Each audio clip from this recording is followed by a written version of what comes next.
सफलता की कहानी किसानों की ज़बानी, उसी कड़ी के रूप में हम आप सबको लिए चलते हैं बानसूर के चतरपुरा ग्राम में, जहां घनश्याम स्वामी जी के यहाँ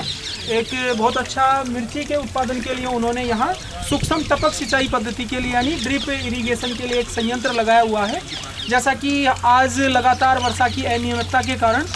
जल स्तर निम्नतम यानी कि लगातार गिरता ही जा रहा है, तो हमारे साथ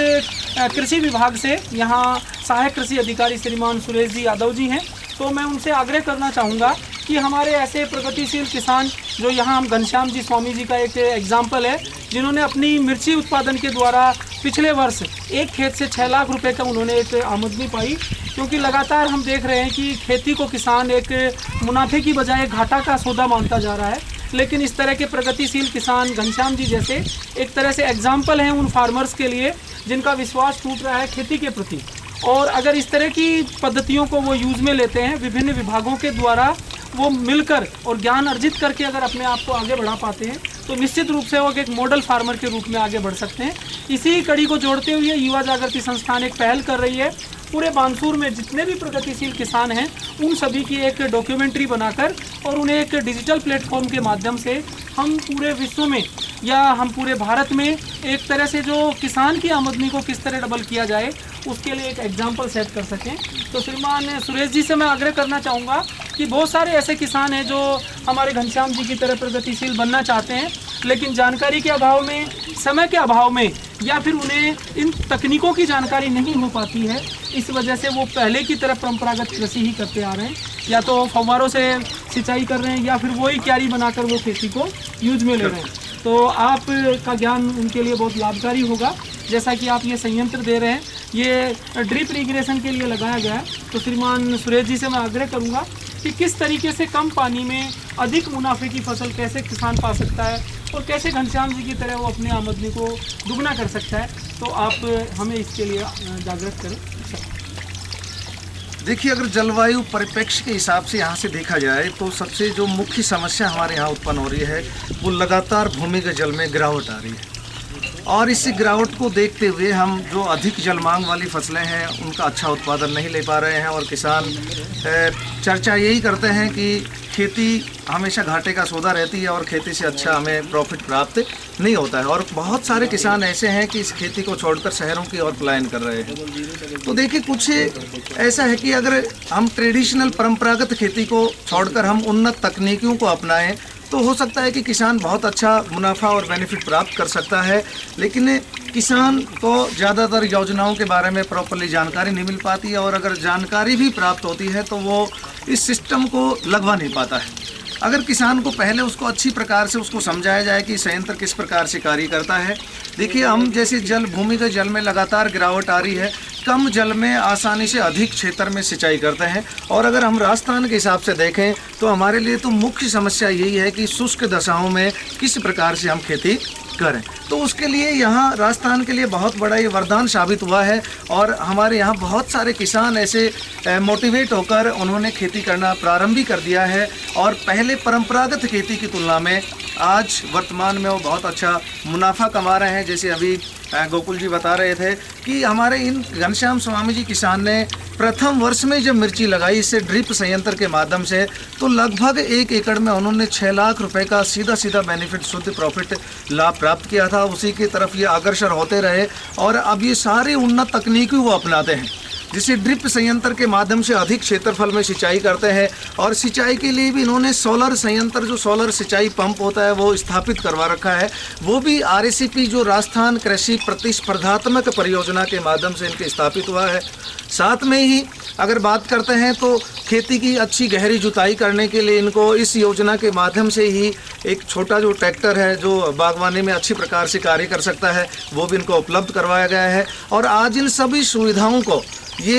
सुविधाओं से लाभान्वित होकर और बहुत अच्छा बेनिफिट प्राप्त कर रहे हैं, और कम पानी में अधिक उत्पादन प्राप्त कर रहे हैं। तो जैसे ही अगर ये डॉक्यूमेंट्री जो बनाई जा रही है किसान देखेंगे, तो हो सकता है कि किसान ऐसी डॉक्यूमेंट्री को देखकर और मोटिवेट हो सकते हैं और वो अच्छा बेनिफिट प्राप्त कर सकते हैं। ड्रिप इरिगेशन के लिए मैंने देखी थी, वर्ल्ड बैंक की एक टीम आई थी और आप वहाँ ड्रिप इरिगेशन के लिए बता रहे थे। मैं चाह रहा हूँ कि इस डॉक्यूमेंट्री में वो बात भी आप बताएं कि किस तरह से ये ड्रिप इरिगेशन बूंद बूंद करके कहा गया है कि ड्रिप इरिगेशन जब किया जाता है तो ये उस पेड़ के बिल्कुल भूमि में तने तक उतने ही पानी की उपलब्धता को पहुंचाता है जितना उसको जरूरत होती है। जैसे पहले किसान सोचते थे कि जब तक क्यारी में पानी फुल ना भर जाए तब तक पानी की पूर्ति नहीं होती। लेकिन मैंने आपकी उस ट्रेनिंग में देखा कि पेड़ को पानी नहीं, नमी चाहिए।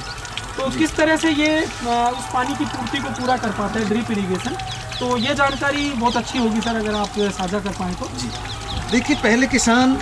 लोग जानकारी के अभाव में क्या करते थे, पूरी क्यारी और पूरे खेत को अच्छी तरीके से जल से भरते थे और उनकी सोच ये रहती थी कि अधिक जल भरने से और हमें अच्छा उत्पादन प्राप्त होगा। लेकिन ये बिल्कुल भी अच्छी बात नहीं है, क्योंकि जो जड़ क्षेत्र होता है, जितनी गहराई तक जड़ें जाती हैं पौधे की, और अगर उस जड़ क्षेत्र से हम ज़्यादा पानी भरते हैं तो हो सकता है कि जो हमारे पोषक तत्व ऊपरी मृदा में रहते हैं वो भी उस पानी के साथ साथ में जो आवश्यकता से अधिक हम पानी देते हैं उसके साथ में वो उस जड़ क्षेत्र से नीचे चले जाते हैं और वो पौधों को प्राप्त नहीं होते हैं। अब पौधों को प्राप्त नहीं होते हैं तो बहुत सारे उसमें पौधे में पोषक तत्वों की कमी हो जाती है और अच्छा उत्पादन प्राप्त नहीं होता है। देखिए, बूंद बूंद सिंचाई विधि से क्या होता है, इसमें आवश्यकता से अधिक जल नहीं दिया जाता है और इसमें जो ड्रीपर्स होते हैं उनके माध्यम से जो लेटरल से बिछाई जाती हैं, जो नलकियां होती हैं, उनमें जो छिद्र होते हैं बूंद बूंद करके पौधों के पास पानी पहुंचता है और वो पानी जो पहुंचता है आवश्यकता के अनुसार पहुंचता है। पोषक तत्व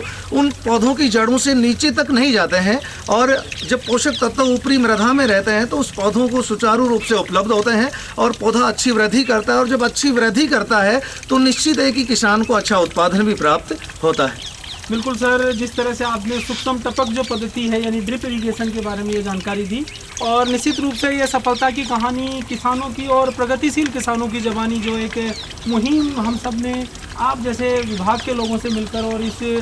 ज्ञान के पार्ट को एक डिजिटल माध्यम से जन जन तक पहुंचाने का एक मुहिम हमने एक छेड़ी है युवा जागृति से। तो धन्यवाद सर, आपने और घनश्याम जी ने इतना महत्वपूर्ण समय दिया और ये जानकारी साझा की जाएगी उन किसानों के तक जो कि इस जानकारी से मतलब कि अब तक उन्हें ये जानकारी नहीं मिल पाई, किसी ट्रेनिंग में ऑर्गेनाइज नहीं कर पाए, लेकिन हम डिजिटल प्लेटफॉर्म के माध्यम से ये जानकारी उन तक पहुँचा पाएंगे। धन्यवाद। बारीक मिट्टी के कण आते हैं वो यहीं से रुक जाते हैं और जैसे ये चौक होता है इसको हम खोलते हैं बाहर और उसको साफ कर देते हैं और अगर कुछ बड़े कण आते हैं वो नीचे ये फिल्टर लगा हुआ है, इस फिल्टर में वो कण आकर रुक जाते हैं और कुछ समय बाद इसको भी खोलकर हम बाहर निकाल सकते हैं। लगभग इस जो संयंत्र को हम चलाते हैं, ड्रिप संयंत्र को, वो लगभग 2 kg प्रेशर पर चलाते हैं और ये होता है कि इसमें जैसे मान लीजिए अगर फिल्टर चौक हो जाता है हमारा तो हमारा सिस्टम होता है वो बिल्कुल सिक्योर होता है और पानी यहाँ से बाहर निकल जाता है, जो प्रेशर होता है वो ख़त्म हो जाता है और सिस्टम बिल्कुल सेफ रहता है। अगर ये इसमें सिस्टम नहीं दिया हुआ होता तो हो सकता है कि सिस्टम कहीं से हमारा फट जाता, कोई पाइप फट जाता है, तो ये कोई ऐसी कोई हानि होने की इसमें संभावना नहीं रहता है। अगर हमारी ट्यूबवेल ज़्यादा पानी उठाती है, डिस्चार्ज ज़्यादा है, तो ये बाईपास का सिस्टम होता है, हम उस पानी को और दूसरे खेत में उसको ले जा सकते हैं, तो बाईपास सिस्टम होता है। तो ये पूरा सिस्टम कार्य करता है, तभी हमारी ड्रिप संयंत्र पूर्ण रूप से कार्य करता है और पौधे के एक अच्छे प्रकार से बूंद बूंद पानी प्राप्त होता है, जिससे फसलें हमारी अच्छी वृद्धि करती हैं। और सबसे ज़्यादा इसका जो फ़ायदा होता है वो पानी की बचत होती है, लगभग 70% पानी की बचत होती है। अगर हमारे पास में 5 बीघा को सिंचित करने के लिए पानी होता है तो इस संयंत्र की सहायता से हम लगभग दुगुना 10 बीघा ज़मीन में सिंचाई आसानी से कर सकते हैं।